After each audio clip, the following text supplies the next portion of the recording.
16th episode of Qatsyr Harvest. We're exploring the conditions around and the expectations surrounding the Shabuah harvest, which is the next fulfillment of a mikra.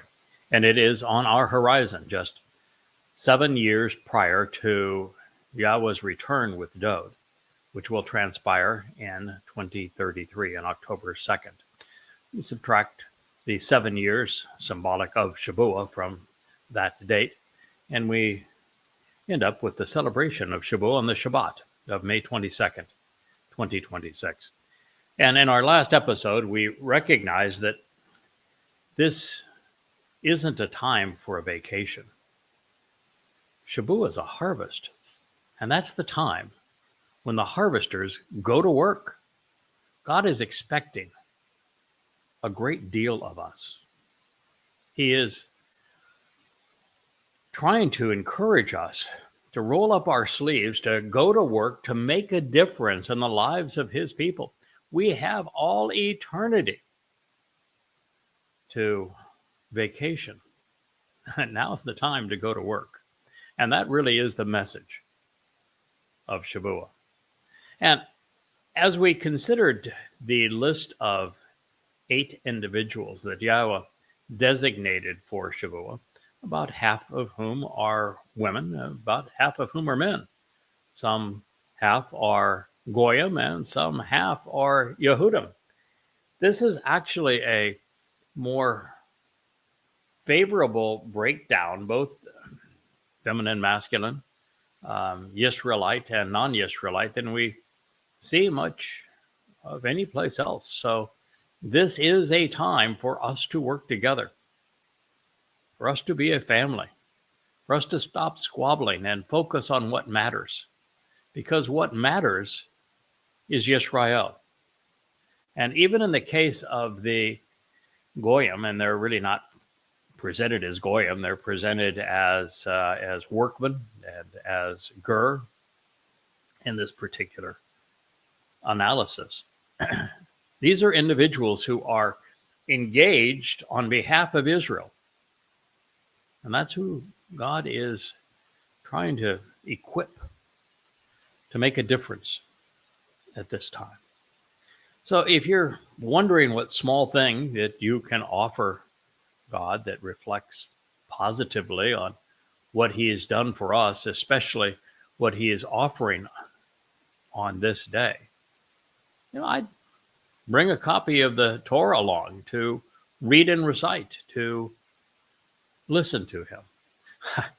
I was just making a comment on the feed to this Facebook page, and I was noticing there's a picture of a bunch of rabbinical types banging their heads against the Western Wall. And they had the gumption to put as the caption to this picture of them, all dressed up, and they're doing their head bobbing to the wall, and they're reciting their rabbinical prayers to say, Shema Yisrael, Adonai is one. I about barfed, and that's not good for the keyboard.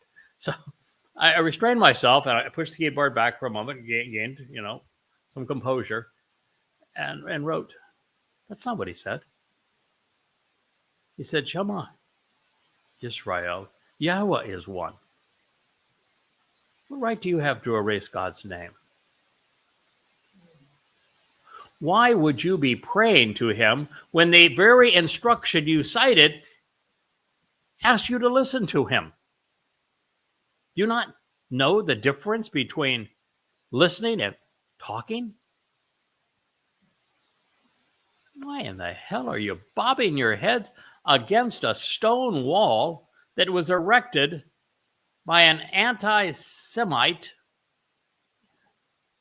who was put in position by Rome? You learn nothing. What do you think the consequence is of erasing Yahweh's name from your lives?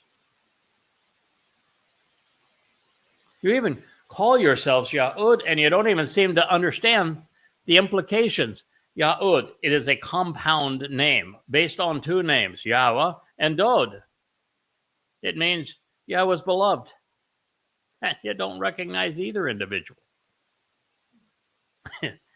It's just so sad. I mean, we're here working on your behalf, and you're not paying attention. What's it going to take, Israel, for you to finally pay attention? Stop erasing Yahweh's name. Start listening to him. Oh, I have every confidence that Yahweh can accomplish whatever he sees fit, but I'm not sure that 8 individuals is going to be enough to get this one done.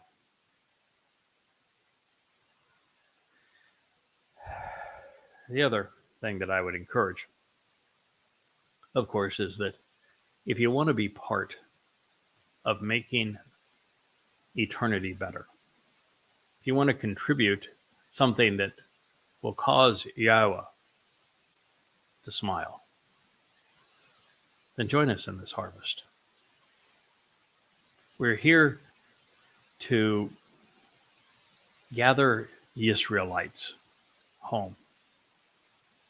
And this time, unlike the last where Yahweh rescued them from Mitzrayim, the crucibles of religious and political oppression, he is not going to do this with a firm hand. He is not going to drag embittered and antagonistic children kicking and screaming.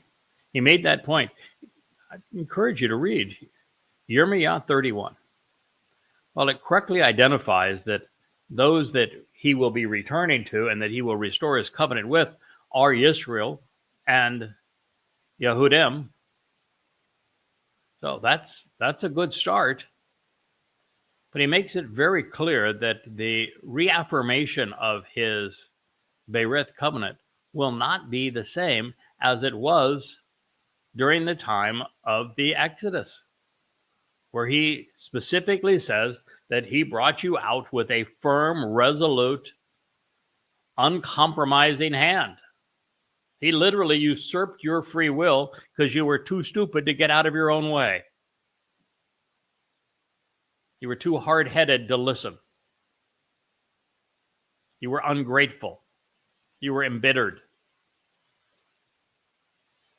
You wanted to go back to slavery where you were about to experience genocide. Like telling the liberators of Auschwitz, no thanks. We'll stay here, the food's good and all when we get it. No. This time he's not going to do that. So this time our words have to matter. You have to choose of your own volition to listen and then respond intelligently, which when it comes to God is something you haven't done in 3,400 years.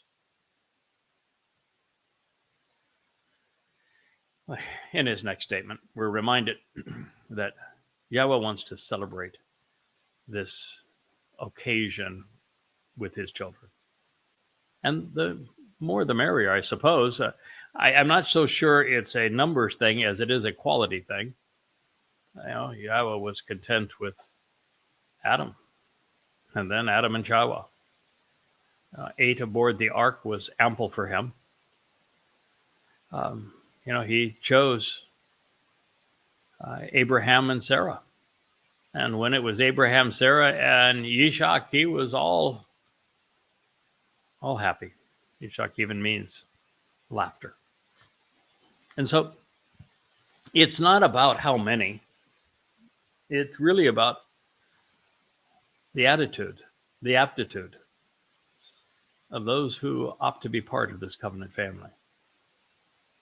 Yahweh is sufficiently entertaining and enlightening that even if there were 100 of us, there'd be plenty to discuss and lots to do.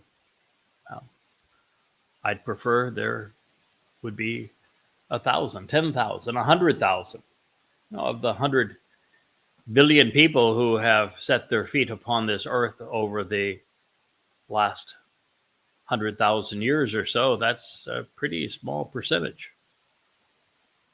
And our intent isn't to increase the number, but it is to provide good information about how to participate in the covenant, how to attend the Moed Mikre, when they will occur, who fulfilled them, such that you are in a position to make an intelligent decision. And if you are made of the right stuff, you're welcome. But don't be dragging your religion with you or your politics. They're not welcome. So, truthfully, the festival feast of 7 Shabbats, like all harvests, is a gala. It's a celebration for those who want to rejoice and be glad. It's a homecoming that includes men and women. It includes those who are engaged on behalf of Yahweh. It reads, you can genuinely rejoice and be glad in the presence of Yahweh. Now, this is what we shared a week ago.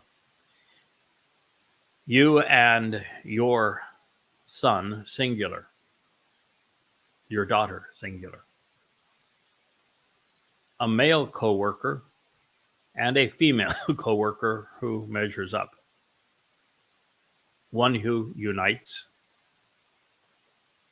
who, for the benefit of the relationship, is thoughtful and rational in your community.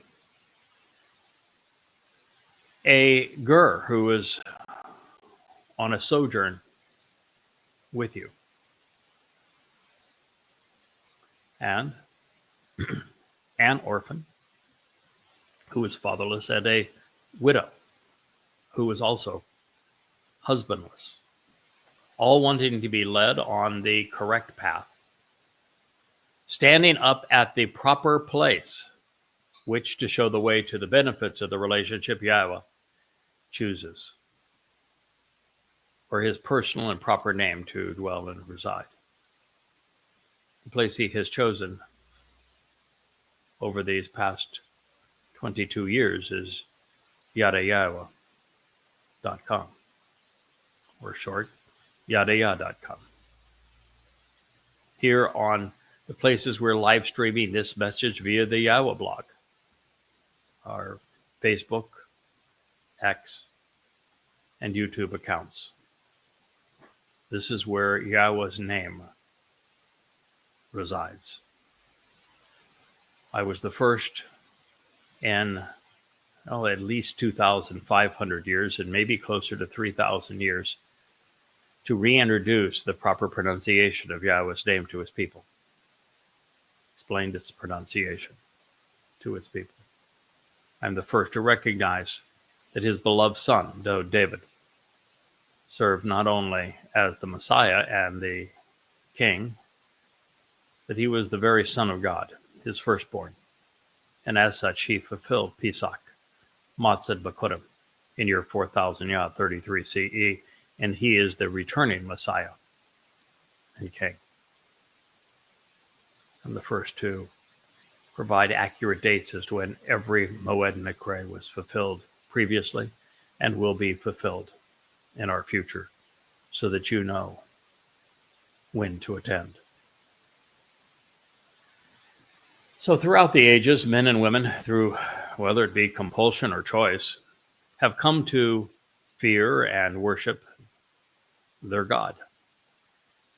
By contrast, Yahweh's inclination is to celebrate a mutually enjoyable relationship. Man has long stressed about being saved, and yet God's preference is to relax and enjoy our company. I rather like Yahweh's approach. Yahweh actually doesn't need to save us. He and his Son perfected us. One of the benefits of the covenant. It's one of the conditions of the covenant. Walk to God and allow him to perfect us. This happens the second of 3 Moed Mikre on Matzah. The door to life and to heaven is open. We recognize that though David took our guilt and deposited in Sheol, never to be seen again, making us appear perfect in God's eyes. There is no evidence against us. There's no need for salvation. The beneficial result has already been delivered. We just need to capitalize upon it. Now, speaking of most people, they plead with God, whose name and preferences they do not know, expecting that he will acquiesce to their desires. That is particularly pathetic, because Yahweh introduced himself to us and he shared his intent. There are many places of Yahweh's choosing, as I have hinted at previously, and most of them are related. With Adam, it was Eden. With Noah, it was the ark. With Abraham, it was the promised land. During the Yatza Exodus, it was the tabernacle. With Dod, it became Jerusalem. With Solomon, it was the home for Yahweh's name, often called the first temple. As a place, it is Moriah and Zion, that ridge line, and Jerusalem, Yehudah, Yisrael. But more than this, Yahweh's name belongs in his Torah, where Jews and then Christians erased it.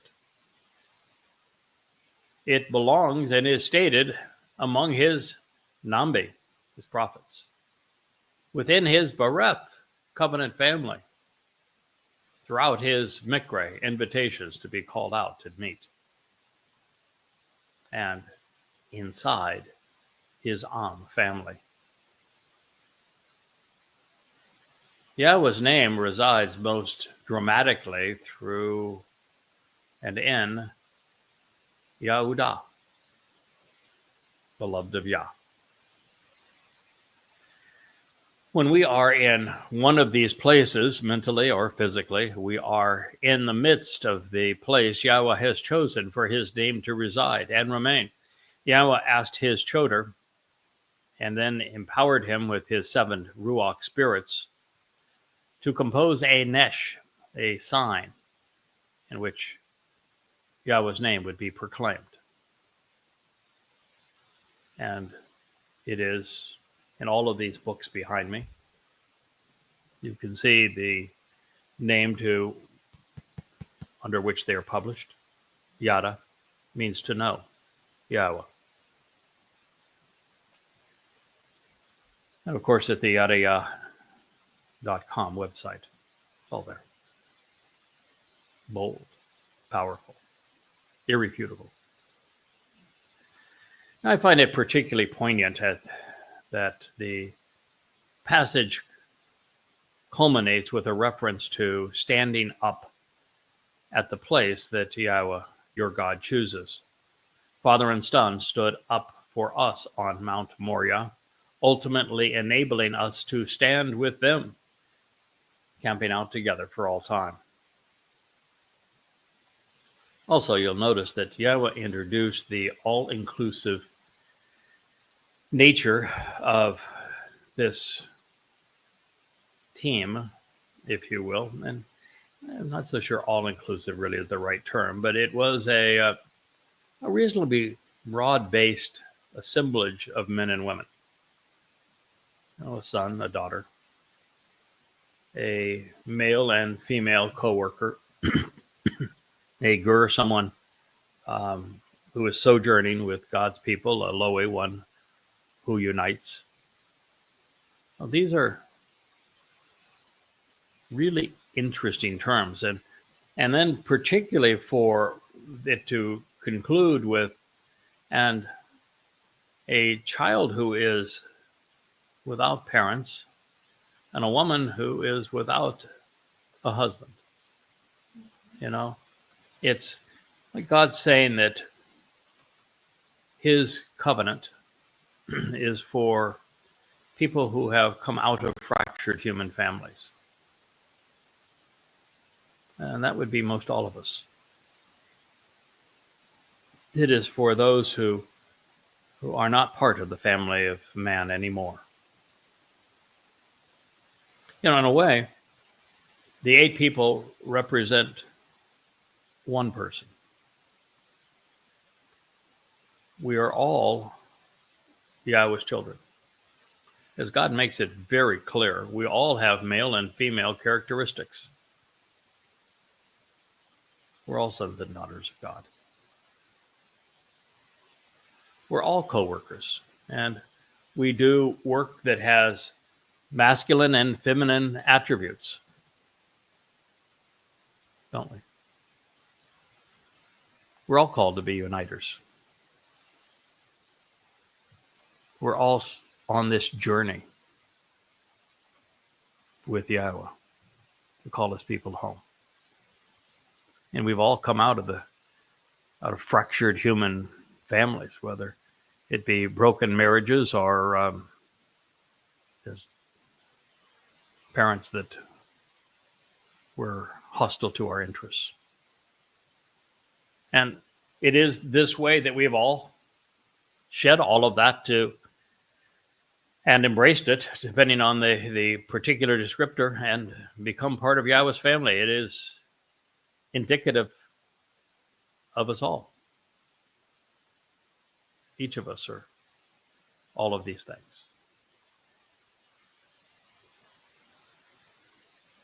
The fact that Yahowah wants us to celebrate and be glad in his loving arms when he comes upon us.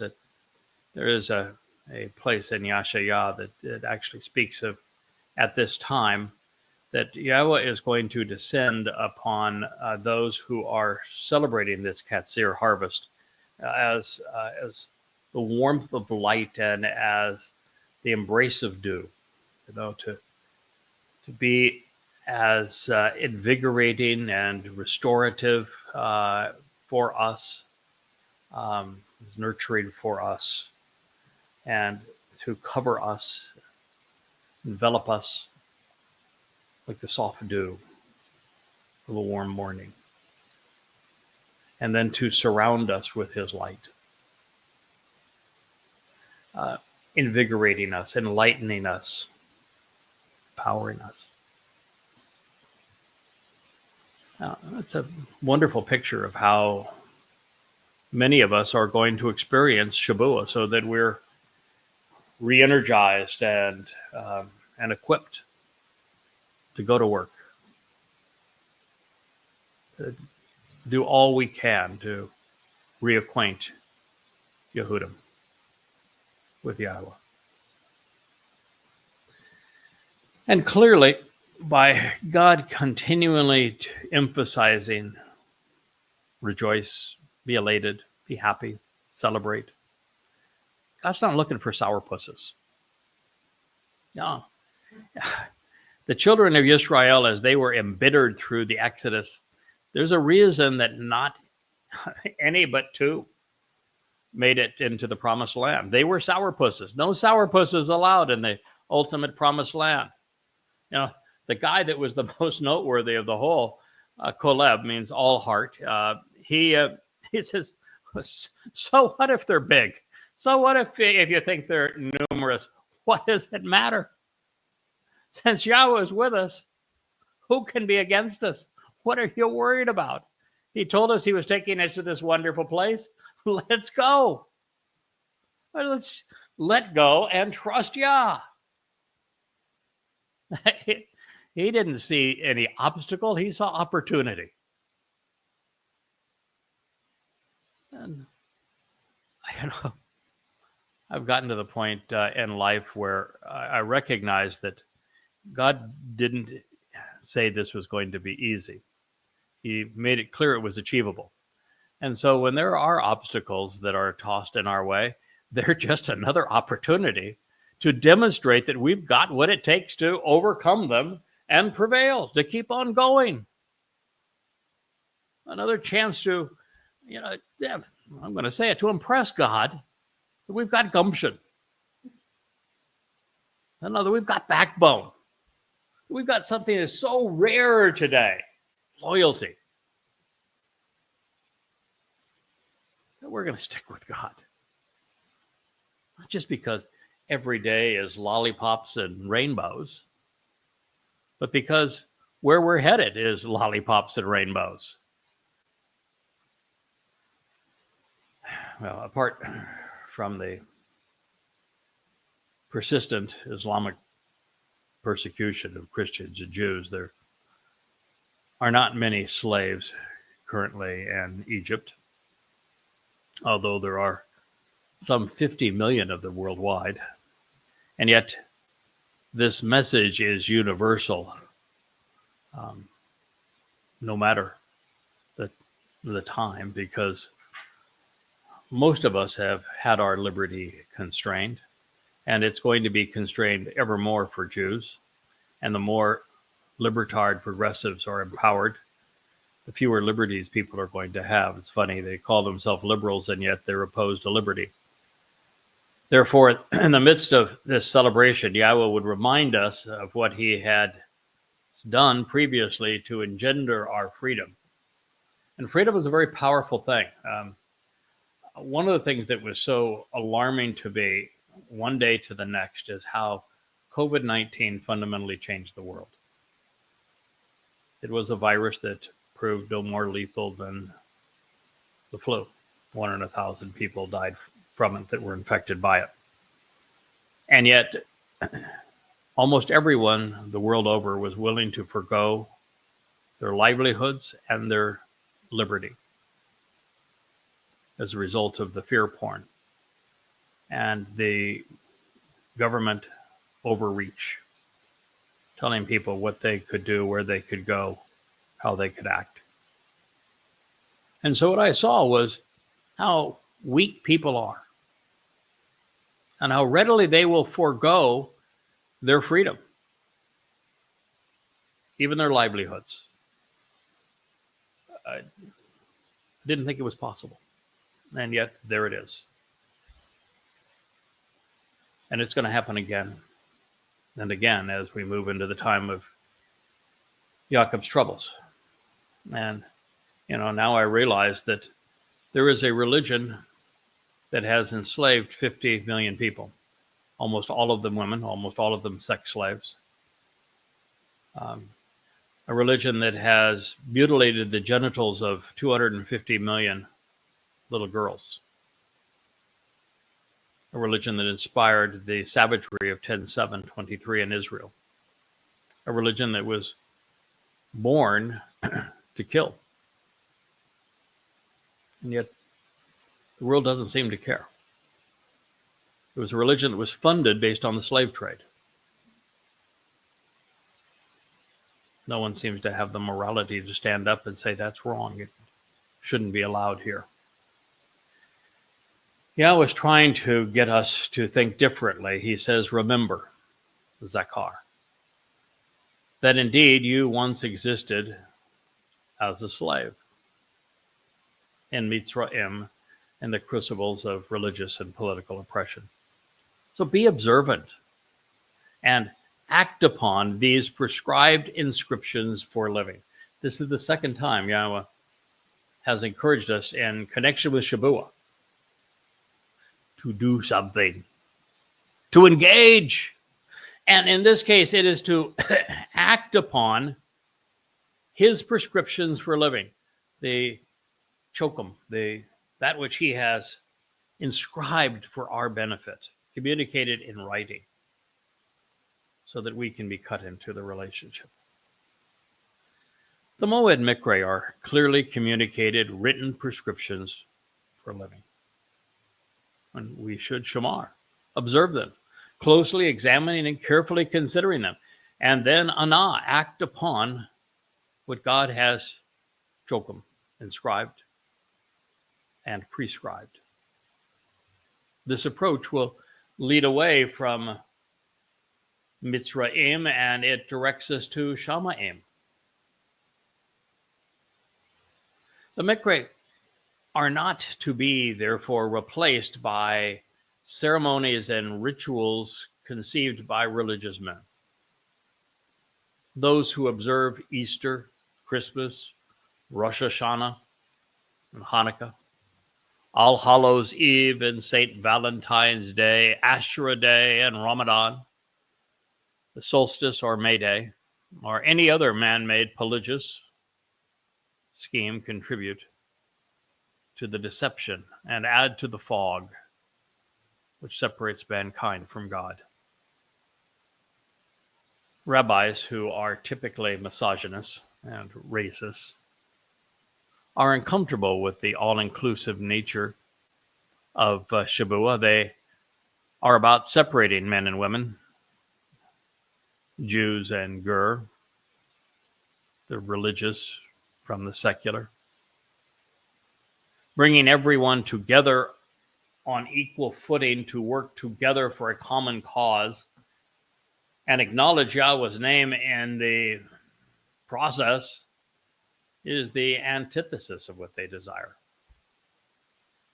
Therefore, they ignore everything that Yahweh instructed regarding Shavuot and replace it with the claim that it commemorates the time that Moshe received the Torah on Mount Horeb.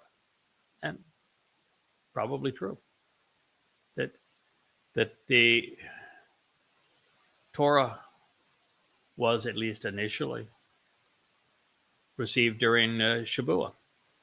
But should that be the case, what were the Jews doing at the time? You know? If you're going to be rabbinical and you're going to proclaim that Shavuot is not a harvest, it's not the result of Pesach, Matzah, and Bakurim, but it's when their Talmud was delivered, then are you willing to man up and acknowledge what you were doing at the time? I know. You should know. You probably do know. You want to admit it? We're down there building a goddamn idol, a golden calf. And what was Yahweh's response? Do you recall it? To this outward expression of religiosity, what did God say to your religion then? Yeah, the earth swallow you, didn't he? What do you think he's going to do when he confronts your religion now? You do remember that he said he was consistent, that he doesn't change, right? So I'd be really careful if I were a Jew saying that Shavuot is the dates celebrating your oral law, which you now call a Torah, wrongly, but is actually your Talmud, which of course only dates to, in the Jerusalem Talmud, to the 2nd century CE, and the Babylonian Talmud to the time right around 500 CE. Yeah, they don't go back very far, do they? And while we can speculate that this occurred, and I think that the first day is probably true, and it was a hellish experience for Yahweh to watch his people do this. And of course, Moshe was so angry and went and broke the first 2 tablets. And by the way, God did not say, I wish you had been more restrained, more reserved, more accepting, more tolerant, less angry. No, he wiped out those who were so offensive in their religiosity, and he simply scribed a new set. Looking forward to seeing them because they're in the Ark of the Covenant, and Yahweh was going to raise it very soon. Now, even though I suspect that part of that is true, it does miss the point. If we want to enjoy Yahweh's company, we must zakar, we must shamar, we must shashah, we must remember, we must be observant, closely examining and carefully considering what Yahweh has shared with us. And then we must shashah, act upon it and engage in what he revealed. Moreover, other than to dress it up, fondle it, parade it around, and kiss the Torah like it's some kind of whore with lipstick. The Hasidics are married to their Talmud, not Yahowah's teaching. Their preferred language is not Hebrew either, Yiddish. And second on to that, Aramaic. Yeah, they become nothing but whores and parasites. It is worth noting that some Christian denominations acknowledge Shavuot. The only mikveh so honored. Unfortunately, they do not know its proper name or its significance of its title, and they celebrate it on the wrong day, choosing the counterfeit of Pentecost or Whitsun, it said. And they attribute it to the birth of their goddamn church rather than celebrating a relationship with Yahowah. They put it in the past when it is to be fulfilled in our future. Hey, but 1 of 7. Better than none, right? No. None of Shavuot's redemptive metaphors or prophetic insights are conveyed to their congregations, of course. For them, it's all about the beginning of the church age and of them replacing Jews as God's instruments. No thought is ever given to this being the fourth stride towards living with God, or that it was the midpoint in Yahowah's 7-step plan of reconciliation. The first and the final 3 steps along the way, they completely reject.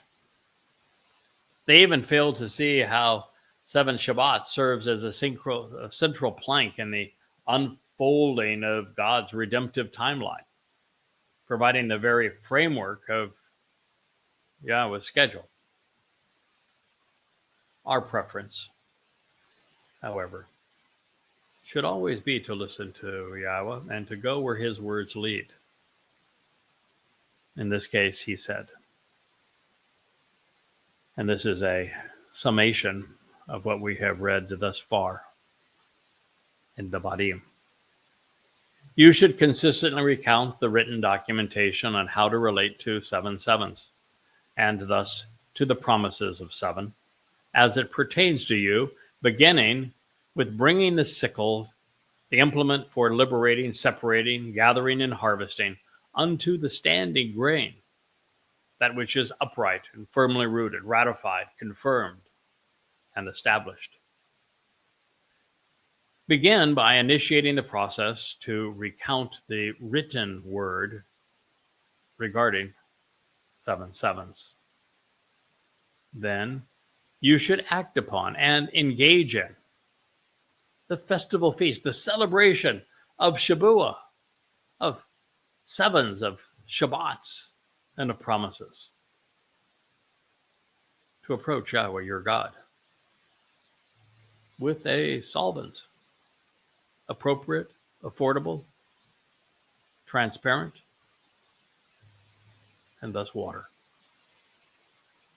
Voluntarily offering of one's own initiative of your hand, which to demonstrate the way to benefit from the relationship you actually give compared to how this relationship, Yahowah your God, continues to bless, adoring you.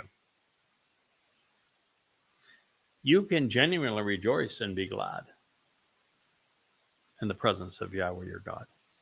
You and your son, your daughter, your male coworker, and your female coworker who measures up. The uniter, those who to benefit from the relationship are within your community. Those of the sojourner who remains steadfast with you, living with you. The orphan who is fatherless, and the widow who is husbandless, wanting to be led on the correct path in your midst, standing up at the proper place, which to show the way to receive the benefits of the relationship Yahweh your God chooses for his personal and proper name to reside. Remember that you once existed as a slave in Mitzrayim, the crucibles of religious and political oppression. Be observant and act upon these prescribed prescriptions for living, which cut you into the relationship. Shabuah is Yahweh's Nathan, his gift to the covenant family. It's an opportunity for us, and it comes highly recommended. Now, considering how little attention Jews afford to Shabuah, Yahweh actually has a great deal to say about it. Now, Pesach is thoroughly explained prior to the Yatzah and Shemoth Exodus. The presentation of Matzah and Kar Leviticus is rich, both in information and detail, and it is hugely emphasized, if you will. Yahweh throws every important quantifier at it so that we might understand its relevance in our lives. And while not much is said actually about Bikurim, other than it is a first fruits harvest, that all changes with Shabuah. Based upon the words he has devoted to it, 7 Shabbat is important to God and to our relationship with him, which is why Yahweh asked us to act upon it, why he encouraged us to celebrate it, and why he called it an essential time in our lives. Now, back in an earlier portion of our review of the Moed Mikra, back when Yahweh was discussing the details pertaining to Bikurim, God spoke of his Mikra being a cohesive whole, played out in 3 acts, he said. So to establish the proper context for what follows, and by way of reinforcing what God said so that we can do as he has asked and remember, this is that section from Shemot, which means names. It has been corrupted to Exodus, the 23rd chapter. We'll begin at the 10th statement. 6 years you should sow your land and gather in the produce thereof.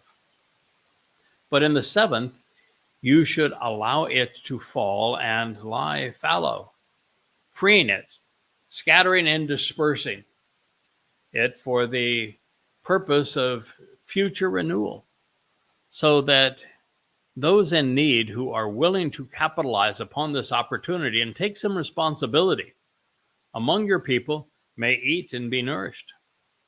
Moreover, leave the remainder so that other living creatures of the open fields and countryside may feed upon it. Do the same with your vineyards and with your olive groves, on a 6+1 basis. It's God's version of a non-entitlement. There would be food to eat for everyone, even the most impoverished. But you would have to go harvest it. You'd have to prepare it. The same thing would be true with shelter and clothing. The materials would be made available, but only if you were willing to exert the effort to go get them and then do something with them. 6 days, God says, you should engage and do your work, accomplishing whatever you prefer. And then on the 7th, the day of promise, you should celebrate the Shabbat, actively engaging in the promise of 7, so that those tasked with carrying your burdens and your means of production may have a break, becoming spiritually refreshed and restored. Then the children of your workers and visitors from different cultures and ethnicities sojourning with you may take a breather and be refreshed as well. Shemoth names, Exodus 23:12. In all things that benefit the relationship which I have shared with you, be observant. Therefore, do not bring to mind by proclaiming in a memorable way the names of other gods. Neither let them be heard from your mouth. Shemoth names, Exodus 23:13.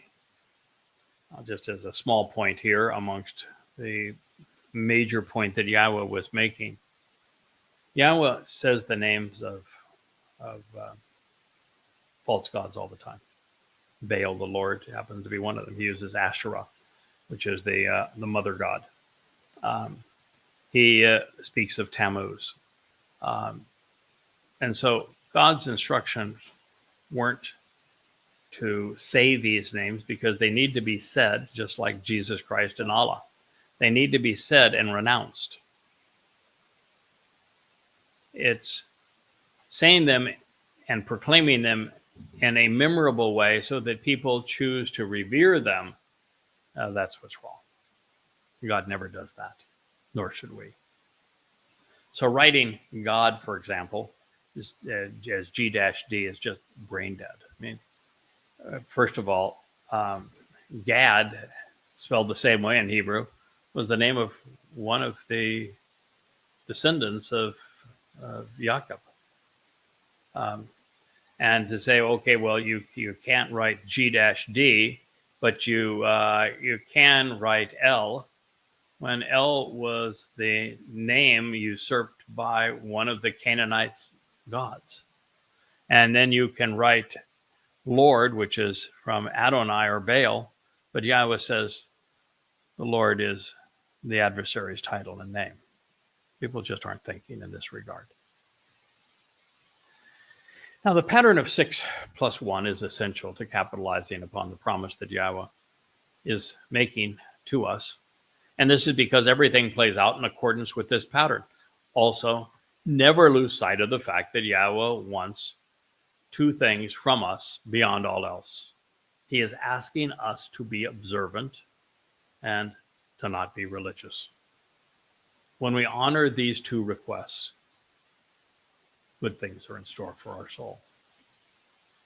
Just as there is a 6 plus 1 pattern to the Moed Mikre, they play out in 3 epochs of time defined by periods of 40 Yobel. 7 times 7 plus 1 equals 50, times 40 equals 2,000 years.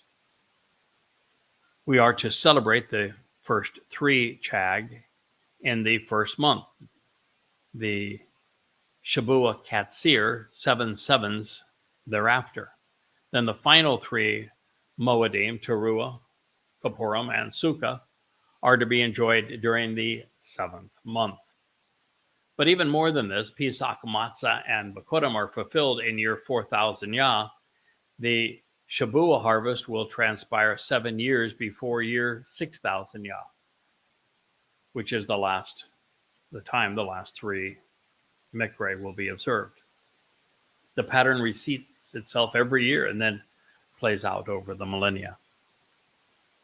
Now, following this pattern is how we're able to set the dates of Shabuah, the Shabbat of May 22nd, 2026, Towrah, the Shabbat of September 23rd, 2033, at least the evening of it.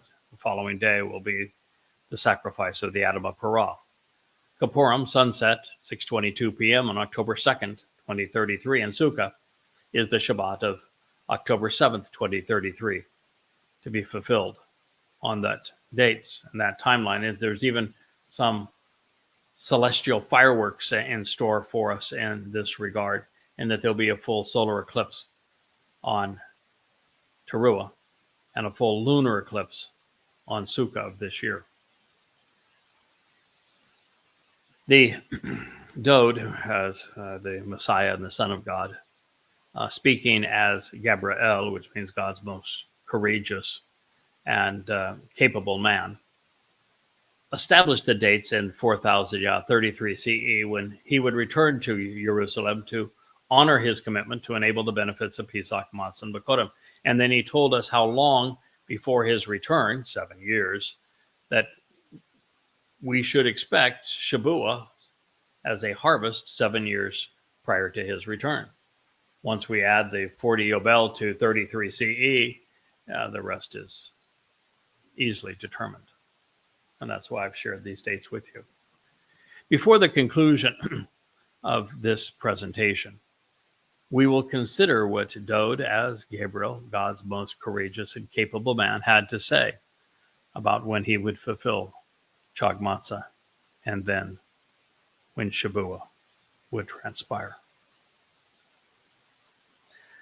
So continuing with God's overall presentation, his framing of the issue, if you will, of the Moed Mikre, he continued in Shemot, the names, Exodus 23, with the following. 3 times you should be on your feet during the festival feast to approach me each year. On your feet means ready to go. You're not laying down as this is siesta time. Means you're ready to engage. You're ready to go where Yahweh needs you to be. The Chag celebration of matzah on yeasted bread you should observe, closely examine, and carefully consider. 7 days you should actually and consistently eat bread without the embittering fungus and the continuous nature of yeast. Contentious nature, I should say, of yeast. Representing religion and politics, of course. Do so in a manner that is consistent with the way to receive the benefits of the relationship which I have instructed you, approaching during the eternal witness of the appointed meetings in the month of Abib, the first month of the year, during the spring when barley is still green and growing. Abib. Indeed, in it you were removed and came forth, delivered and withdrawn from Mitzrayim, the crucibles of political and religious oppression. Therefore, no one will appear before me without reason or cause, without what is expected based upon what has been fulfilled. Now, it's worth noting that Chag Matzah is analogous to the Yatsa Exodus from Mitzrayim. The beneficiaries are released from the malignant control and the caustic influence of man's ungodly contrivances, religion and politics, militarism, and the caste system. When we come out of religion and politics with Yahweh, through the Mikre, the stigma and stench are removed. And we are immortal, perfected, adopted, enriched, and empowered. This all serves to bring us home by way of the Qatsyr harvest of Shabuah, where we genuinely go to work to express the promise of 7. This is a time of firstborn children, and its timing and purpose are to protect us really from the hellish influence of the time of Jacob's troubles and from Islamic genocidal rage against Israel, so that we are prepared to stand up for Israel, to minimize the carnage, all the while calling God's people home. Our Creator, our Father, continues with, you should observe the festival feasts of Qatsyr, the harvest, reaping what was sown and is ready to be gathered of Bakurim, firstborn children. Your unrelenting undertakings and your ongoing pursuits to make a connection and to show the benefits of the relationship that you have sown, expecting these seeds to take root and grow, Zerah, throughout the region, and along with the festival feast of the ingathering, of being received and rewarded, you are restored and renewed. then you are gathered in. You were received and accepted. That which is associated with your actions and whatever you choose to pursue will lead you to the realm where there is a sense of openness. Now, Shavuot, the promise of the Shabbat, is the most important, all-encompassing, and most impressive Qatsyr harvest on Yahweh's eternal calendar. Not only are Yehudim included in it and Israelites, and not only are some Gur and co-workers, Ebed, part of cultivating this harvest on behalf of God's people. From Yahweh's perspective, these are his best and brightest, at least of his children at this time. Those brought home on this day, those enabled by God to bring his people home at this time, will all have capitalized upon what has been done in the preceding, better part of 2,000 years. They will have read, of course, the prophets, what they wrote, starting with Moshe and continuing through Malachi, processing it all to embrace the conditions of the Bereth family, while accepting the Mikra invitations, aware of our Father's name, appreciative of what his son, Dod, has done. We will have to have their backs, Israel's backs, because they'll be up against the proverbial wall that we began this program. There'll be no one else to turn, and we need to make certain they know that Yahweh is there for them, and that Dod will soon return to them.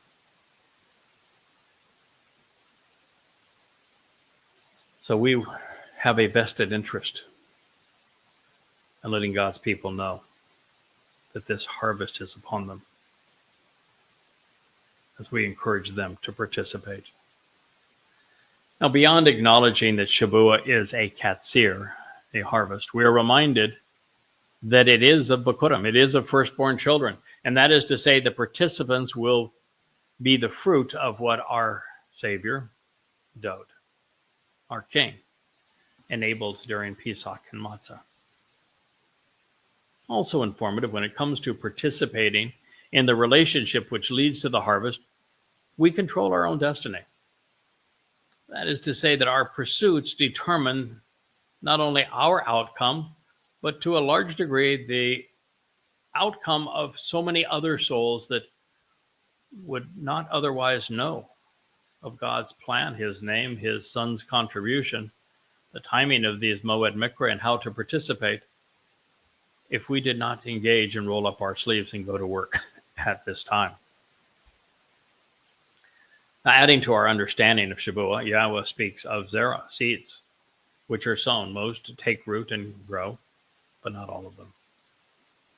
Now, this is encouraging for the most part because the final Zeroah is responsible for cultivating this harvest. And Zeroah is a derivative of Zerah, which was used in the last statement. And so it is this Qatsyr that we have been asked to pursue. It is our job. It's our work. It's our mission.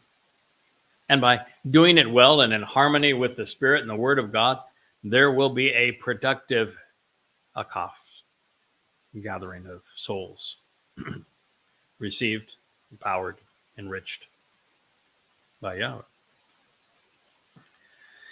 Just as the first three Mikra were fulfilled in succession in year 4000 Yah, 33 CE, and included the ingatherings of Bikurim, the final three Moedim will transpire in succession in year 6000 Yah, which is 2033 CE, with Towrah serving as the final ingathering. This means that Shavuot will be fulfilled at a different time, coinciding with the onset of the time of Yaakov's troubles in 2026. God states 3 times in the conduct of your life, demonstrating a pattern of behavior which is in the proper sequence. During the year, all of you should remember to be seen before Yahowah. Therefore, all three, Bikurim, Shabuah, Towrah, these Qatsyr and ingatherings are specifically designed for us to be present and seen before our God, which means that we must know who he is, acknowledge him by name, know when we should be present and accounted for, and be about our Father's business, which is to reconcile his relationship with the rest of his family.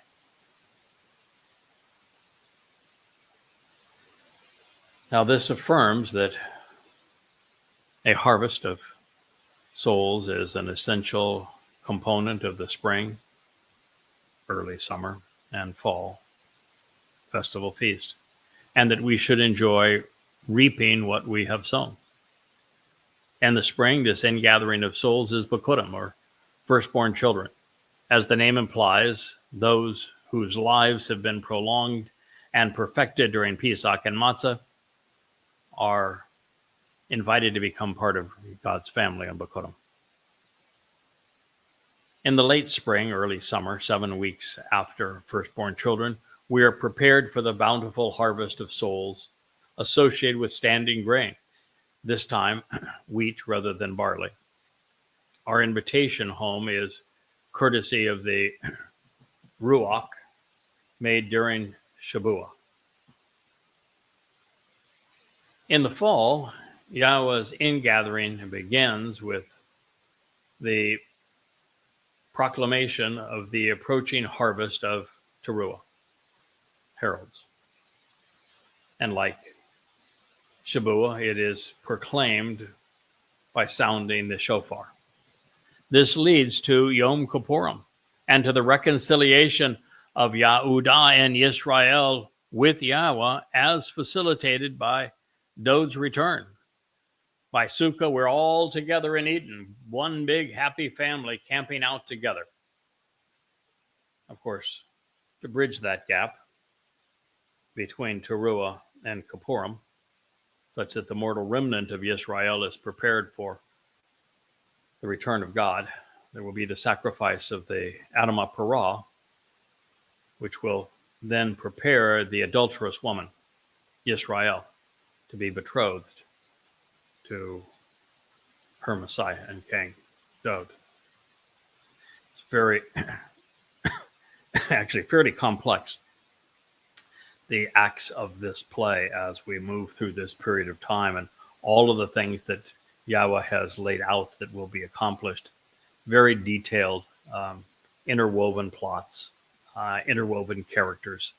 It really is a marvelously written story, and it's all going to play out in our very near future.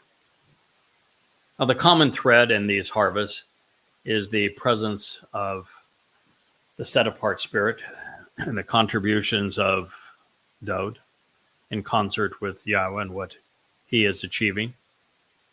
It is what makes it all possible, if you will. 7 Shabbats, solves the mandate of none shall appear before me as an empty vessel.